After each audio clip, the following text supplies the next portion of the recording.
ഓണത്തിനൊരുക്കാം വിളവിന്റെ വിസ്മയം. പച്ചക്കറി പുഷ്പ ഉൽപാദന യജ്ഞം. ഓണത്തിന് പൂക്കളമൊരുങ്ങുമ്പോൾ നമ്മുടെ തോട്ടത്തിലും വിരിയട്ടെ ചെണ്ടുമല്ലികളുടെ സ്വർണ്ണ സൗന്ദര്യം. ഓണത്തെ വരവേൽക്കാൻ ചെണ്ടുമല്ലികൾ നടാൻ സമയമായി. ആദ്യം കൃഷിയിടം നന്നായി കിളച്ചൊരുക്കുക. 1 സെന്റിന് 2 കിലോ കുമ്മായം ചേർക്കുക. 10 ദിവസത്തിനു ശേഷം 1 സെന്റിന് 150 കിലോ ട്രൈക്കോഡർമ സമ്പുഷ്ടീകരിച്ച ചാണകം മണ്ണിൽ ചേർക്കുക.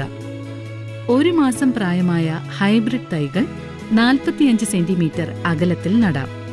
മഴയില്ലാത്ത ദിവസങ്ങളിൽ ആഴ്ചയിൽ ഒരിക്കൽ ജലസേചനം നൽകുക.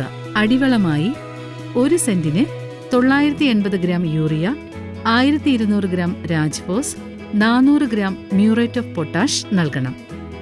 നട്ട് 30 മുതൽ 45 ദിവസം കഴിയുമ്പോൾ 980 ഗ്രാം യൂറിയ 1 സെന്റിന് മേൽവളമായി നൽകുക.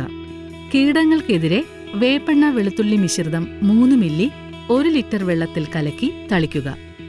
മത്തി ശർക്കര മിശ്രിതം 3 മില്ലി 1 ലിറ്റർ വെള്ളത്തിൽ കലക്കി 10 മുതൽ 12 ദിവസത്തെ ഇടവേളയിൽ തളിക്കുക. സൂക്ഷ്മ പോഷകങ്ങൾ ലഭിക്കുന്നതിനായി സമ്പൂർണ്ണ മൾട്ടി ന്യൂട്രൽ മിശ്രിതങ്ങൾ 15 ദിവസത്തെ ഇടവേളയിൽ 5 ഗ്രാം 1 ലിറ്റർ വെള്ളത്തിൽ കലക്കി തളിക്കുക. 45 മുതൽ 60 ദിവസത്തിനുള്ളിൽ ചെണ്ടുമല്ലികൾ പുഷ്പിക്കാൻ തുടങ്ങും. 80 ദിവസം മുതൽ 120 ദിവസം വരെ പൂക്കൾ തുടർച്ചയായി വിളവെടുക്കാം.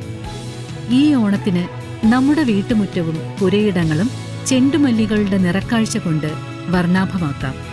വരൂ, ഓണത്തിനൊരുക്കാം പൂക്കളുടെ വിളവിന്റെ വിസ്മയം.